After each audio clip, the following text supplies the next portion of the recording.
శ్రీ గురు బ్రహ్మ శ్రీ మహాగణపతి నమః. గురువు యొక్క నక్షత్ర మార్పు అనేది ఆగస్టులో జరగబోతున్నది.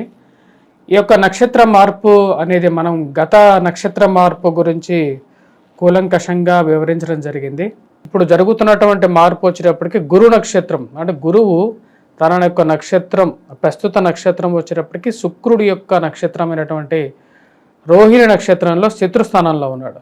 ఈ యొక్క స్థానం నుంచి తన యొక్క మార్పు అనేది జరగబోతున్నది. కుజుడు నక్షత్రమైనటువంటి మృగశిర నక్షత్రంలోకి మార్పు జరగబోతుంది. రాబోతున్నటువంటి 100 రోజుల పాటు అంటే నవంబర్ 28వ తారీఖు వరకు కూడా గురువు ఈ యొక్క మృగశిర నక్షత్రంలోనే ఉండబోతున్నాడు. ఈ మృగశిర నక్షత్రంలో ఉండబోతున్నటువంటి గురువుకి కుజుడికి ఎటువంటి కంపాటబిలిటీ ఉంది అనేది మనం చూద్దాం.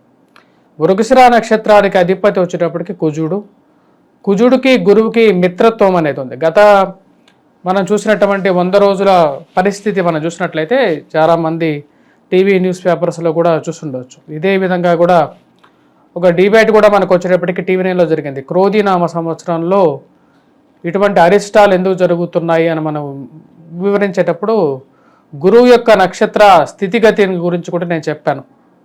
గురువు శత్రుస్థానంలో ఉన్నప్పుడు ప్రకోపం అనేది ఎక్కువగా ఉంటుంది. అందుకే ఆగస్టులో మనం చూసుకున్నట్లయితే ఏవైతే వైరాలు ఉన్నాయో ఆ వైరాలు అనేవి కొంత శాంతించడం, యుద్ధ వాతావరణం కొంచెం తగ్గటం అనేది కూడా మనం గమనిస్తూ ఉండొచ్చు. ప్రకృతి ప్రకోపం అనేది కూడా తగ్గుతూ ఉంటుంది. ఇప్పుడు రాబోతున్నటువంటి 100 రోజుల పాటు మృగశిర నక్షత్రంలో గురువు ఉన్నప్పుడు కొంచెం కంపాటబిలిటీ అనేది ఉంటుంది. కాకపోతే కుజుడు నీచత్వం కూడా పట్టబోతున్నాడు. దాని గురించి కూడా వీడియో చేశాను, అది కూడా చూడండి. ఎందుకంటే రాష్ట్రాధిపతి అంటే ఈ సంవత్సరానికి అధిపతి అయినటువంటి కుజుడు ఈ సంవత్సరంలో కుజమాందాబ్దం కుజ నీచత్వం జరుగుతున్నది. ఈ జరగబోతున్నటువంటి కూడా అక్టోబర్లో జరుగుతున్నది అన్నమాట. అక్టోబర్లో జరగబోతున్నది. దాని యొక్క ప్రభావం అనేది కూడా ఈ యొక్క భూమండలం మీద, మనుష్యుల మీద, మరియు అదేవిధంగా మరియు మిగతా చరచరాల మీద కూడా ఉంటుంది. ఇక గురు నక్షత్రం ఎప్పుడైతే జరుగుతుందో ఇప్పుడు నేను చెప్పబోయేది వచ్చేటప్పటికి కుజుడు నక్షత్రంలోకి ఎప్పుడైతే మృగశిర నక్షత్రంలోకి గురువు మారినప్పుడు మిగిలినటువంటి 26 నక్షత్రాల మీద కూడా దాని యొక్క ప్రభావం అనేది ఉంటుంది. అంటే అంగగోచారం అని చెప్పి అంటారు దాన్ని. అంగగోచారంలో శిరస్సు, ముఖము, అదేవిధంగా ఉదరము, ఛాతి, జననేంద్రియాలు, పాదాలులో మిగతా 26 నక్షత్రాలు కేంద్రీకృతమై ఉంటాయి. ఒక నక్షత్ర మార్పు జరిగినప్పుడు 26 నక్షత్రాల మీద కూడా దాని యొక్క స్థితి ఫలం అనేది ఇవ్వడం జరుగుతుంది. దీన్ని బట్టి కూడా ముహూర్త నిర్ణయం, అదేవిధంగా మిగతా 26 నక్షత్రాల యొక్క స్థితిగతి మీద వాడి యొక్క ఫలం అనేది చెప్పడం జరుగుతుంది. ఇప్పుడు అది ఎటువంటి ఫలితాన్ని ఇవ్వబోతుంది, 26, 27 నక్షత్రాల వారికి సుఖంగా ఉంటుంది అని చెప్పి దీనిలో ఉండదు, అది గమనించాలి. ఇది వంగర వారి పంచాంగ సిద్ధాంతాన్ని కాబట్టి నేను గణన చేసి చెప్పడం జరుగుతుంది. మీరు ఎవరికైతే ఏ నక్షత్రానికైతే బాగుండదో వారు కొన్ని తగు జాగ్రత్తలు తీసుకోవాలి. దైవ ధ్యానం చేసుకోవటం, దైవ ధాన్యం చేసుకోవటం, మంత్రోచ్చారణ చేసుకోవచ్చు. ఇలాంటివి చేసుకుంటే సరిపోతుంది. మకర రాశి వారికి ఇప్పుడు గురు యొక్క సంచారం అనేది ఎటువంటి ఫలితాన్ని ఇస్తుంది అనేది చూద్దాం. మృగశిర నక్షత్ర జాతకంలో మృగశిర నక్షత్రంలోకి మార్పు జరిగినప్పుడు అంగగోచారం అంటే గోచారం జరిగినప్పుడు ఈ యొక్క మకర రాశి వారి మీద ఎటువంటి ఫలితం ఇస్తుంది అనేది చూద్దాం. ముఖ్యంగా వచ్చినప్పటికీ ఇక్కడ ఉత్తరాషాఢ నక్షత్ర జాతకం వచ్చినప్పటికీ ఉదరంలోకి వస్తుంది అన్నమాట. అంటే మొదటి నక్షత్రం వచ్చినప్పటికీ ఉదరంలోకి రావడం వల్ల సిరిని, ధనాన్ని, యోగ్యతని ఇవ్వగలుగుతుంది. వివాహ ప్రయత్నాల్లో అనుకూలతని, ధన సంబంధితమైన విషయాల్లో అనుకూలతని ఇవ్వగలుగుతుంది. మరియు అదేవిధంగా ఉద్యోగ వ్యాపార ప్రయత్న సంబంధితమైన విషయాల్లోనూ అనుకూలతని, గృహంలో ఒకరికి ఉద్యోగం రావడానికి కూడా కారకంగా ఉంటుంది ఈ యొక్క మృగశిర నక్షత్ర మార్పు. ఎందుకంటే తన యొక్క మార్పు అనేది ఉదరం మీద కేంద్రీకృతమైంది కాబట్టి మొదటి నక్షత్రానికి ఎక్కువగా ప్రాధాన్యత కలిసి రావడం అనేది జరిగింది. మరియు ఆరోగ్యపరంగా కూడా ఉన్నటువంటి చిక్కులు ఏవైతే ఉన్నాయో వాటి నుంచి బయటకు రాగలుగుతారు. వ్యాపారంలో ఎక్కువగా అనుకూలమైనటువంటి ఫలితాలు పొందగలుగుతారు. వాటిలో ఎటువంటి సందేహం అనేది లేదు.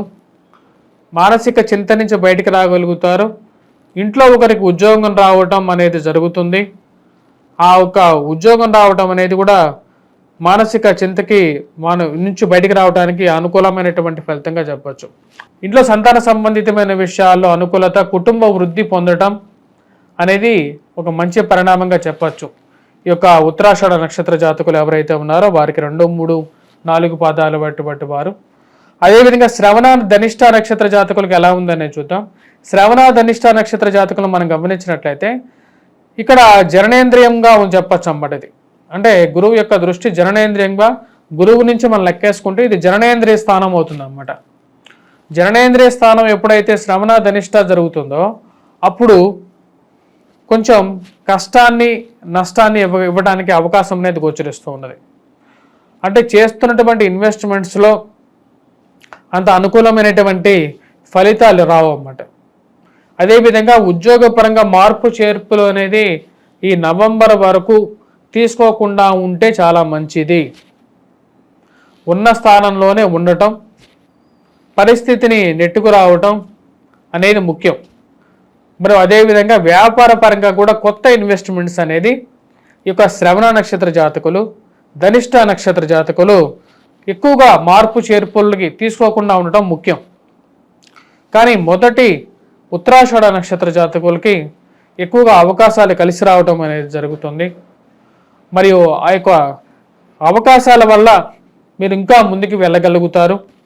కానీ శ్రవణ ధనిష్ట నక్షత్ర జాతకులకి చేసుకున్నటువంటి నిర్ణయాలు ఏవైతే ఉన్నాయో వ్యాపార పరంగా కానీ, డబ్బులు ఎవరికన్నా అప్పు ఇవ్వటం కానీ, లేకపోతే ఏదైనా పెద్ద నిర్ణయం తీసుకునేటప్పుడు ఆ నిర్ణయాన్ని ఇంట్లో అందరితో 1-2 సార్లు చర్చించి చేసుకోవాలి. వాటితో పాటు ముఖ్యంగా ఈ యొక్క దొంగతనాలు జరగడానికి ఆస్కారం అనేది ఉంది. సో మీ యొక్క విలువైన వస్తువులని జాగ్రత్త పరుచుకోవడం అనేది కూడా ఒక ముఖ్యమైనటువంటి సూచన చెప్పడం జరుగుతుంది. ఈ యొక్క రాశి వారికి ముఖ్యంగా వచ్చినప్పటికీ ఉత్తరాషాఢ నక్షత్ర జాతకులతో పాటు ధనిష్ట నక్షత్ర జాతకులు, శ్రవణ నక్షత్ర జాతకులకి ధైర్యంతో మీరు చేసేటువంటి పనుల్లో ఒక అడుగు ముందుకు వెళ్ళగలుగుతారు. అది మీ వ్యక్తిగత సామర్థ్యం, అది మీకు తెలుసు. కానీ ఎప్పుడైతే సమయం అనుకూలంగా లేదో ఆ సమయంలో పెద్ద పెద్ద నిర్ణయాలు అనేవి ఎక్కువగా పనికిరావు. మరియు ప్రేమ సంబంధితమైన వ్యవహారాలు, వివాహ సంబంధితమైన విషయాల్లో మీరు చేసేటువంటి నిర్ణయాలు అనేవి చాలా ముఖ్యంగా భూమిక పోషిస్తూ ఉంటాయి. అంటే వారి యొక్క బ్యాక్గ్రౌండ్ వెరిఫికేషన్ చేసుకున్న తర్వాత ముందుకు వెళ్ళాలి. అదేవిధంగా అప్పులు ఇచ్చేటప్పుడు కూడా ఈ యొక్క విషయాన్ని గుర్తుపెట్టుకోండి. ఈ రోజుల్లో సమాజంలో అప్పు తీసుకునేటప్పుడు మన చెయ్యి ఎప్పుడు ఇచ్చేటప్పుడు ఇప్పుడు మన చెయ్యి పైన ఉంటుంది, తీసుకునేటప్పుడు ఎప్పుడు మన చెయ్యి కిందే ఉంటుంది. సో అప్పు ఇచ్చిన తర్వాత మళ్ళీ అడిగేటప్పుడు మళ్ళీ నువ్వే వారికి విరోధిగా మారుతావు. సో ఈ నష్టాన్ని పూడ్చుకోలేనటువంటి పరిస్థితి ఏర్పడుతుంటుంది కాబట్టి చెప్పడం జరుగుతుంది. ఎటువంటి పరిహారాలు చేసుకోవాలి అనేది చూద్దాం. ఈ రాశి వారికి వచ్చేటప్పటికి ముఖ్యంగా రాశితో పాటు నక్షత్ర రీత్యా చెప్పడం జరిగింది. 27 నక్షత్రాలకి ఏ నక్షత్రానికి ఆ రాశిలో ఉన్నటువంటి 3 నక్షత్రాల్లో ఏ నక్షత్రానికి బాగలేదు కూలంకషంగా చెప్పడం జరిగింది. సో ఈ నక్షత్ర రీత్యా ఆ నక్షత్ర వాళ్ళు ఎవరెవరికైతే కొంచెం ఇష్యూస్ అనేవి ఎదురవుతూ ఉన్నాయో వారికి వారి యొక్క సొంతంగా ఎక్స్పీరియన్సెస్ బేస్ మీద కూడా వారు ముఖ్యంగా వచ్చేటప్పటికి గాయత్రి మంత్ర జపం, ఎవరికైతే ఉపాసన ఉందో గాయత్రి మంత్ర జపం చేసుకోవచ్చు. లేనటువంటి వారు మేధా దక్షిణామూర్తి శ్లోకాన్ని పఠించడం, అదేవిధంగా గురువారం పూట దత్తాత్రేయ స్వామిని పూజించినట్లయితే సరిపోతుంది.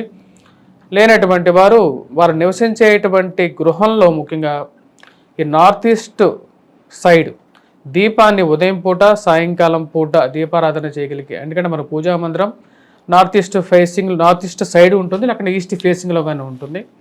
అక్కడ దీపారాధన అనేది అనునిత్యం చేయాలన్నమాట. అంటే ఉదయం పూట సాయంకాలం పూట 2 పూట్ల చేయటం వల్ల కొంచెం అనుకూలమైనటువంటి ఫలితాలు ఎక్కువగా ఉంటాయి.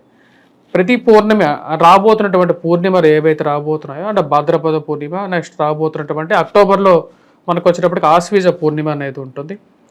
ఈ యొక్క పూర్ణిమల్లో వచ్చేటప్పటికి నెక్స్ట్ కార్తీక పూర్ణిమ అనేది ఉంటుంది. ఈ పూర్ణిమల్లో కానీ ఎందుకంటే ఇది అక్టోబర్ వరకు అటు రాబోతున్నటువంటి నవంబర్ వరకు కూడా ఉంటుంది. రాబోతున్నటువంటి 100 రోజుల పాటు ఈ యొక్క గురు సంచారం అనేది మృగశిర నక్షత్రంలోనే ఉంటుంది. మృగశిర నక్షత్రంలో గురు సంచారం జరుగుతున్నప్పుడు కొన్ని నక్షత్రాలకు ఏవైతే బాగలేదో వారు మటుకు ఈ యొక్క పరిహారాలు పాటించవచ్చు. మిగతా వారు కూడా దక్షిణామూర్తి శ్లోకాన్ని పఠించడం కానీ వాటిలో ఎటువంటి దోషం అనేది లేదు.